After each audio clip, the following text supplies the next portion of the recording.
мен қазір бір байдың үйіне келдімше ақша сұрап ше, бір определенный сумма сұрап. Енді басқа адамдар да келіп отыр, машина сұрап, үй сұрап дегендей. Енді сіздер де келіп сұрасаңыздар болады. Мен қазір адресін соңында айтам. Бұл енді шіріген бай. Қазақстан бойынша бір мыңдаған үйі бар шығар, бір мыңдаған қызметкері бар. Сондай енді үшін жетеді дүние барлығына жетеді. Просто келіп конкретно сұрау керек те, жалынып тұрып, өтініш, менде осындай проблема болып жатыр, осындай, мынандай керек деп ше. Береді.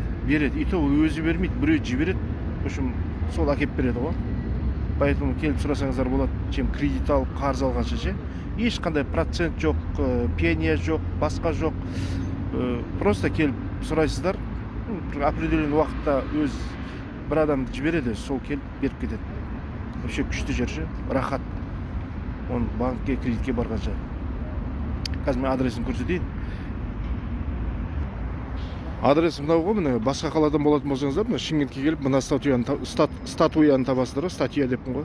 Сосын мына Ордабасы гостиницасын табасыздар. Оған қарама-қарсы оған Алсер деген магазин бар. Сол Алсер магазиніне қарама-қарсы мына жолдың мына бетіне өтсеңіздер, мына жерде Ордабасы мешіті деп жазылып тұрады.